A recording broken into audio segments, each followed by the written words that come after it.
Good morning, guys. It's another beautiful day. I've brought my desk outside because this is my exercise now, sitting outside. The stretching's going well, the icing's going well. I've done everything I've been asked to do and a little bit more. That's the training side of things, finished, like 20 seconds, woo.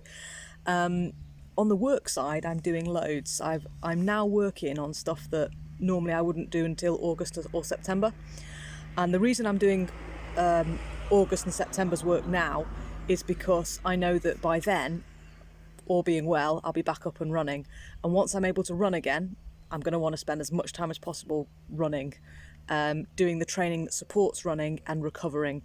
Obviously, when I begin to run again, after having such a long, what's going to be a long layoff, maybe 3-4 months, it's going to take it out of me when I go back to full training. So I need to make sure that I clear as much of my work, as much of my workload. When I say work, you think study.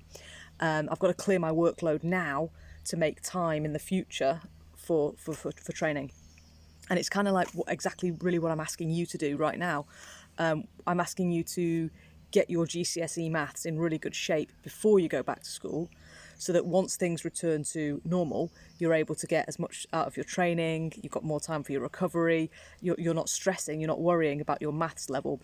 Because frankly, if you're working really hard now, you should be moving up in terms of the rest of the people in your class, the rest of the people in your school year, and the rest of the people in the country. Many people are getting worse at maths right now because if you don't use it, you lose it.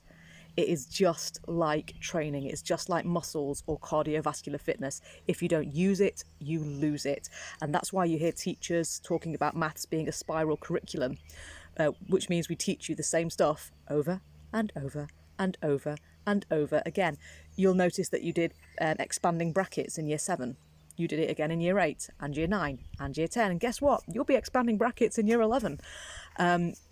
This repetition is super important in maths, and we don't talk about it enough. We go on that maths is like science, blah, blah, blah. Rubbish. Not the way you learn maths. You learn maths like you learn a musical instrument. Repetition, repetition, repetition. You learn maths like you learn a sport. Repetition, training, training, training, practice, practice, practice. Other words for repetition. So it's super important that you think ahead. You think, right, in the future I'm going to be able to do more of my sport. I'm going to have matches again. I'm going to have lots of training commitments. You're going to need time to recover because none of us are going back match fit. None of us are going back race fit, let's face it. I'm not even going back fit, but that's because I had an accident. My bad. So what we're asking you to do now is to have the plan. Yeah, it's the same old story. Plan ahead, get ahead, stay ahead. Plan ahead, get ahead, stay ahead.